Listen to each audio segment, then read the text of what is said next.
నమస్తే, welcome to Suman TV. ప్రస్తుతం మనతో పాటు ఉన్నారు యూసీఎస్ ఇన్ఫోటెక్ ఉదయ్ గాడిపత్రి గారు. మా సార్తో మాట్లాడదాం. చాలా రోజుల నుంచి కెరియర్ అడ్వైస్, చాలామందికి కెరియర్ పైన ఒక అడ్వైస్ అనేది కన్ఫ్యూజన్ అనేది ఏర్పడుతూ ఉంటుంది. అంటే ఇప్పుడు నేను చదువు కంప్లీట్ చేసేసాను, వెంటనే నాకు జాబ్ రావాలి, నేను వెంటనే మనీ సంపాదించాలన్న ఒక కోరికతో అయితే పరుగులెడుతూ ఉంటారు యువత. మరి అలాంటి వాళ్ళకి కెరియర్ అడ్వైస్ అనేది ఇవ్వడానికి మేమైతే చాలా నుంచి ఎదురు చూస్తున్నాము. మరి ఈరోజు మనతో పాటు ఉదయ్ గాడిపత్రి గారు రెడీగా ఉన్నారు అడ్వైస్ చేయడానికి. సార్తో మాట్లాడదాం. మరి మరిన్ని విషయాలు మీకు తెలియజేసే ప్రయత్నం అయితే నేను చేస్తాను. నమస్తే సార్. నమస్కారం మేడం. ఉదయ్ గారు, మరి నేను చెప్పినట్టుగా డిగ్రీ గ్రాడ్యుయేట్స్, బీటెక్ చేసిన వాళ్ళు కూడా సాఫ్ట్వేర్ సైడ్ వెళ్ళాలని అనుకుంటారు. ఎందుకంటే సాఫ్ట్వేర్ అనేది అందరికీ ఒక కళ. ఖచ్చితంగా నేను ఐటీలో చేయాలి, జాబ్ చేయాలని చెప్పి అదొక పెద్ద పెద్ద బిల్డింగ్స్లో ఉంటుంది, వీకెండ్లో హాలిడేస్ వస్తాయి, చాలా ఎంజాయ్ చేయొచ్చు అనుకుంటారు. మరి ఇలాంటి వాళ్ళకి మీరు ఏమి గైడ్ చేస్తారు? మీ దగ్గర టిప్స్, సజెషన్స్ ఏమున్నాయి? బ్యూటీ ఆఫ్ ది ఐటీ ఏంటి అంటే ఐటీ అందరినీ యాక్సెప్ట్ చేస్తుంది. అంటే డిస్ట్రిక్షన్ ఏమి ఉండదు. సో ఇన్ఫ్యాక్ట్ చెప్పాలి అంటే ఐటీ టాలెంట్ని యాక్సెప్ట్ చేస్తుంది. సో మీరు ఈ స్ట్రీమ్ అని చెప్పేసి, సపోజ్ మీరు ఎలక్ట్రికల్ స్ట్రీమ్ అయితే మేము ఎలా చేయము, అలా ఏమి ఉండదు. సో ఐటీ అనేది టాలెంట్ని ఎంకరేజ్ చేస్తుంది. So that is the beauty of IT. So ఐటీలోకి వచ్చేసరికి ఎనీ డిగ్రీ అండి. సో మీరు డిగ్రీ చేసి ఉండొచ్చు, బీటెక్ చేసి ఉండొచ్చు, బీటెక్లో ఎలక్ట్రికల్ చేసి ఉండొచ్చు, లేదంటే మెకానికల్ చేసి ఉండొచ్చు, లేదంటే కంప్యూటర్ సైన్స్ చేసి ఉండొచ్చు, అలానే సివిల్ ఇంజనీరింగ్ చేసి ఉండొచ్చు. సో ఎట్లాంటి డిగ్రీ చేసినా కూడా ఐటీ అనేది యాక్సెప్ట్ చేస్తుంది. సో ఇక్కడ మనం ప్రధానంగా చూసుకుంటే ఈ ఇంజనీరింగ్ స్టూడెంట్స్ కావచ్చు, డిగ్రీ స్టూడెంట్స్ కావచ్చు, లేదంటే ఎంబీఏ స్టూడెంట్స్ కావచ్చు, ఎంసీఏ స్టూడెంట్స్ కావచ్చు, ప్రధానంగా ఫోకస్ చేయాల్సింది ఏంటి అంటే ఆఫ్టర్ గ్రాడ్యుయేషన్ జాబ్ సెర్చ్ అనేది స్టార్ట్ చేయడం అనేది that is the biggest mistake they are doing in recent days. అలా కాకుండా వాళ్ళు ఏంటంటే ఒక కెరియర్ గైడ్ని చూస్ చేసుకొని, అంటే ఆల్రెడీ సక్సెస్ఫుల్గా ఒక ఐటీలో లేదంటే ఒక మంచి సబ్జెక్ట్ మ్యాటర్ ఎక్స్పర్ట్గా వర్క్ చేస్తున్న ఒక పర్సన్ కావచ్చు, లేదంటే టీమ్ లీడర్ని కావచ్చు, లేదంటే ఒక మేనేజర్ని ఒక కెరియర్ గైడ్గా చూస్ చేసుకొని వాళ్ళని ఫాలో అయితే ఏమవుతుందంటే ఒక అవేర్నెస్ బిల్డ్ అవుద్ది. ఇది చదువుకునేటప్పుడే ఒక అవేర్నెస్ బిల్డ్ అవుతుంది.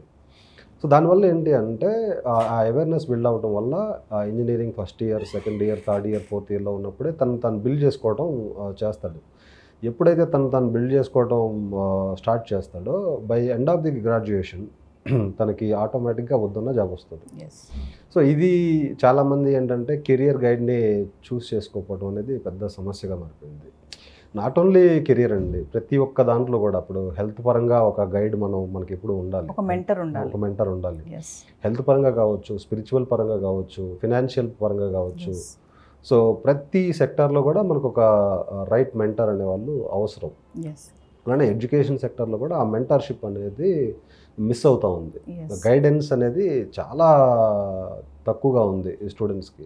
సో దానివల్ల ఏంటి అంటే చాలామంది టైర్ 2 కాలేజెస్లో, టైర్ 3 కాలేజెస్లో చదివే స్టూడెంట్స్కి అవేర్నెస్ లేకపోవడం వల్ల వాళ్ళు ఇంజనీరింగ్ అయిపోయిన తర్వాత జాబ్స్ కోసం చాలా ఇబ్బంది పడుతూ ఉన్నారు. ఇటువంటి స్కిల్స్ పెంచుకోవాలి అనేది కూడా అవగాహన లేదు వాళ్ళకి. అంటే జాబ్ క్రాక్ చేయాలి అంటే వాళ్ళకి ఎటువంటి స్కిల్స్ మనకు ఉండాలి అనేది కూడా అవగాహన లేదు. చాలామంది స్టూడెంట్స్ తోటి నేను మాట్లాడుతూ ఉంటాను కదా, వాళ్ళకి ఐటీ జాబ్ రావాలంటే ఇంగ్లీష్ కొంచెం ప్రొఫెషనల్గా రావాలి అనేది చాలామందికి తెలియదు. ఎందుకు ఇంగ్లీష్ అనేది అవసరము అంటే మనకి ఇండియాకి మనకి వచ్చే క్లయింట్స్ అంతా కూడా Europe clients, Australian clients, American clients. So వీళ్ళకి ఏంటంటే లాంగ్వేజ్ బ్యారియర్ ఉంటుంది. సో వాళ్ళతోటి మనం కమ్యూనికేట్ చేయాలి అంటే ఇంగ్లీష్లోనే కమ్యూనికేట్ చేయాలి. సో జాబ్ తెచ్చుకోవాలంటే ఇంగ్లీష్ స్కిల్స్ అనేది కొంచెం మస్ట్. అది తెలియదు చాలామంది స్టూడెంట్స్కి. అందుకని ఇంజనీరింగ్ చదివేటప్పుడు దాన్ని ఇగ్నోర్ చేస్తారు. లాంగ్వేజ్ని ఇగ్నోర్ చేస్తారు. చాలామందికి దాని గురించి తెలియదు, దాని ఇంపార్టెన్స్ తెలియదు బేసిక్గా. సెకండ్ థింగ్ ఏంటి అంటే యాజ్ ఎ ఫ్రెషర్గా జాబ్ తెచ్చుకోవాలంటే వాళ్ళకి ఎలాంటి టెస్టులు పెడతారని తెలియదు. బేసిక్గా ఏంటంటే యాజ్ అ ఫ్రెషర్గా చాలామంది క్యాండిడేట్స్ ఇంటర్వ్యూస్కి అటెండ్ అవుతారు కాబట్టి వాళ్ళని ఫిల్టర్ అవుట్ చేయడానికి యాప్టిట్యూడ్, రీజనింగ్ లాంటి టెస్టులు పెడతారు. సో యాప్టిట్యూడ్, రీజనింగ్ అనేది ఒక వెరీ ఇంపార్టెంట్ సబ్జెక్ట్. అది ఎందుకంటే అది నాట్ ఓన్లీ ఫర్ ఐటీ అండి, యాప్టిట్యూడ్ రీజనింగ్ టెస్ట్ అనేది గవర్నమెంట్ జాబ్స్లో ఉపయోగపడుద్ది, లేదంటే మాస్టర్స్ చేయాలంటే జిఆర్ఈ రాయడంలో ఉపయోగపడుతుంది. So aptitude reasoning is the subject that one subject every student should focus on while they are actually pursuing their graduation. So Uday గారు, మీరు language అన్నారు కాబట్టి ఒక క్వశ్చన్ అడుగుతాను నేను. అంటే సాఫ్ట్వేర్ జాబ్కి ఇంగ్లీష్ లాంగ్వేజ్కి కనెక్షన్ ఉందా అంటారా? ఇప్పుడు మీరు అన్నట్టుగా చాలా మంది చదివేటప్పుడు ఇంగ్లీష్ని అవాయిడ్ చేస్తూ ఉంటారు. ఓకే, సబ్జెక్టే కదా, లాంగ్వేజే కదా, దీనికి ఒక 60 మార్క్స్ 50 మార్క్స్ వస్తే సరిపోతుంది, ఈవెన్ 35 వచ్చినా పాస్ అయిపోతాను అనుకుంటారు. బట్ ఇది ఎండింగ్లో whenever they are going to for interview అక్కడ బ్యాక్ స్టెప్ వేస్తున్నారు బికాస్ ఆఫ్ ఇంగ్లీష్ లాంగ్వేజ్. అంటే దీని గురించి కొంచెం డీటెయిల్గా మాట్లాడుకుందాం అండి. ఇందాక మనం మాట్లాడుకున్నట్లు కదా, ఇండియాకి వర్క్ అంతా కూడా యుఎస్ క్లయింట్స్ నుంచి వస్తుంది.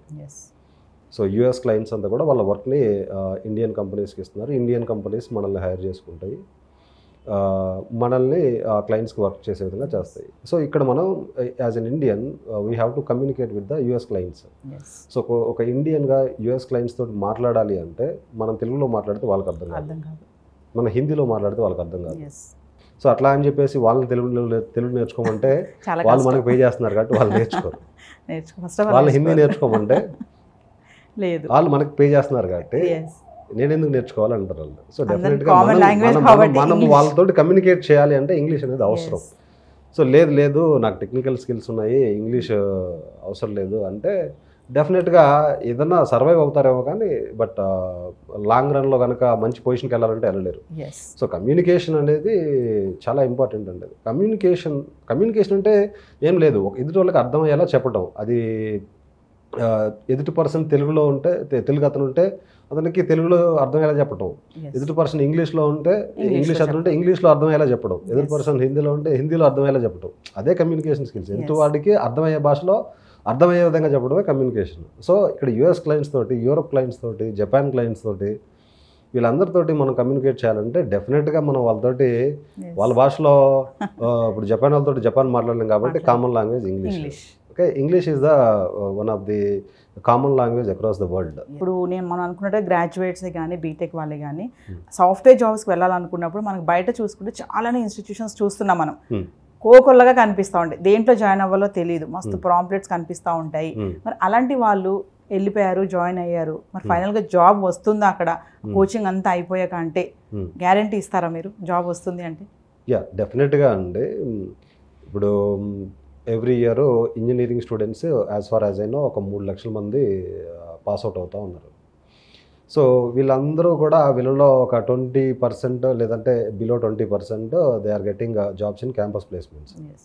సో రిమైనింగ్ 80% వచ్చేసరికి కొంతమంది మాస్టర్స్కి వెళ్ళటం, కొంతమంది కోర్సెస్ నేర్చుకోవటం. ప్రధానంగా ఒక 2-3 ఇన్స్టిట్యూట్లో బాగా నేర్చుకుంటూ ఉంటారు. హైదరాబాద్లో ప్రధానంగా 2-3 ఇన్స్టిట్యూట్స్ ఉన్నాయి. ఆ 2-3 ఇన్స్టిట్యూట్స్లో ప్రధానంగా బాగా నేర్చుకుంటారు, అందరూ అక్కడికి వెళ్తారు మ్యాక్సిమం. సో ఇక్కడ ఏంటంటే వెళ్ళిన ప్రతి ఒక్కరికి జాబ్ వస్తుందా అంటే ఖచ్చితంగా ప్రతి ఒక్కరికి జాబ్ రావడం లేదు. ఎవరైతే డెడికేటెడ్గా నేను చెప్పినట్టుగా కమ్యూనికేషన్ స్కిల్స్ మీద ఫోకస్ పెట్టి, తర్వాత పోతే యాప్టిట్యూడ్ రీజనింగ్ మీద ఫోకస్ పెట్టి, అలానే కొంచెం టెక్నికల్ స్కిల్స్ బాగా డీటెయిల్డ్గా కోర్స్ నేర్చుకోవడం అంటే it is not like A watching the movie. Here you have to direct the movie. ఇక్కడ విషయం ఏంటి అంటే స్టూడెంట్ ఏమనుకుంటారంటే క్లాస్ జరిగేటప్పుడు క్లాస్ వినటం అనేది ఒక సినిమా చూసినట్టు చూస్తారు. వాళ్ళకి తెలియని విషయం ఏంటంటే, చాలామంది స్టూడెంట్స్కి తెలియని విషయం ఏంటంటే, సినిమా చూడటానికి రాలేదు మీరు, సినిమా తీయడం ఎలా తీయాలో నేర్చుకోవడానికి వచ్చారు మీరు. మీరు చేయాల్సింది ఏంటంటే మీరు అదే సినిమాని మీరు తీయాలి, మీ వేలో మీరు తీయాలి. సో అట్లా ఆ విధంగా నేర్చుకోవాలి. అలా నేర్చుకున్నప్పుడు ఏంటంటే చాలా తక్కువ మంది ఆ విధంగా నేర్చుకుంటారు. ఇక్కడ జాయిన్ అయిన ప్రతి స్టూడెంట్స్ ఆ విధంగా నేర్చుకుంటారని నేను చెప్పడం లేదు. సో ఎవరైతే ఈ విధంగా సబ్జెక్ట్ని చాలా డీటెయిల్డ్గా నేర్చుకుంటారో, డెప్త్గా నేర్చుకుంటారో అటువంటి స్టూడెంట్స్కి వస్తుంది. ఈ రిమైనింగ్ స్టూడెంట్స్ ఉన్నారు కదా, ఇక వీళ్ళు ఏంటంటే ఇక నిదానంగా రియలైజేషన్ చాలా లేట్గా అవుతూ ఉంటారు. సో వీళ్ళకి ఏంటంటే తక్కువగా, అంటే మిగతా వాళ్ళతో పోల్చుకుంటే వీళ్ళకి తక్కువ అవకాశాలు ఉంటాయి.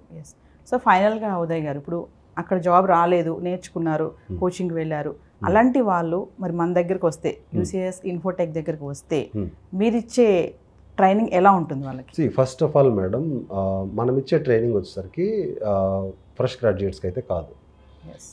ఎవరైతే ఒక స్టడీస్ కంప్లీట్ అయ్యి 1 or 2 years ఏదైనా కోర్స్ నేర్చుకొని ఏదైనా బేసిక్ ప్రోగ్రామింగ్ స్కిల్స్ ఉంటుంది చూసారా, వాళ్ళకి మనం ట్రైనింగ్ ప్రొవైడ్ చేస్తాం.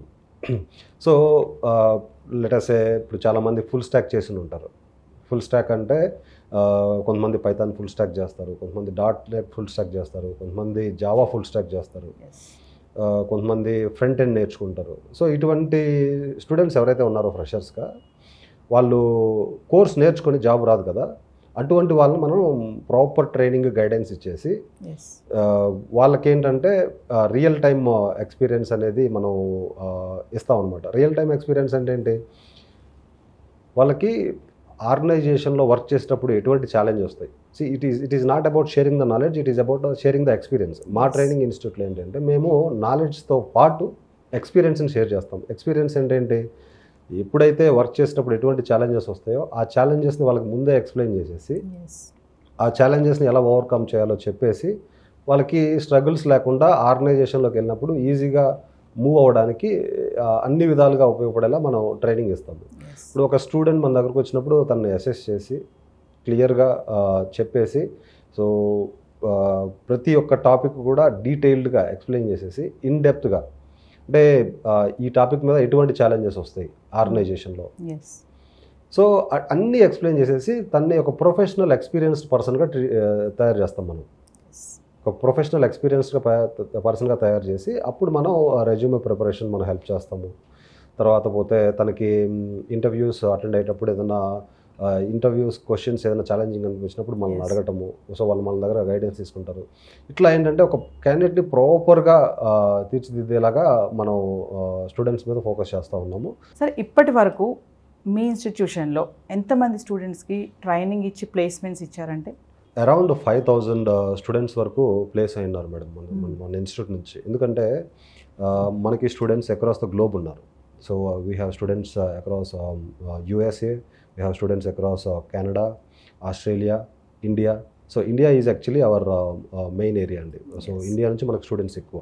ఒక స్టూడెంట్స్ మీద ప్రత్యేకమైన శ్రద్ధ పెట్టి కాన్సన్ట్రేషన్ చేసి ఎక్స్పీరియన్స్ షేర్ చేయడం వల్ల చాలామందికి ఆఫర్స్ వస్తూ ఉన్నాయి.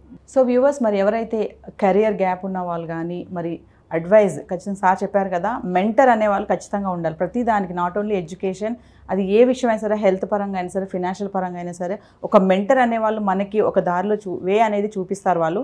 మరి దీనిపైన మీకు ఇంకా అవగాహన రావాలి, ఇంకా ఇన్ఫర్మేషన్ కావాలి, మరి ట్రైనింగ్ సెషన్స్ ఇవన్నీ తెలుసుకోవాలనుకున్న వాళ్ళు కింద కనిపిస్తున్నటువంటి నెంబర్కి కాల్ చేయండి, టీం మీకు అందుబాటులో ఉంటుంది. Thank you sir.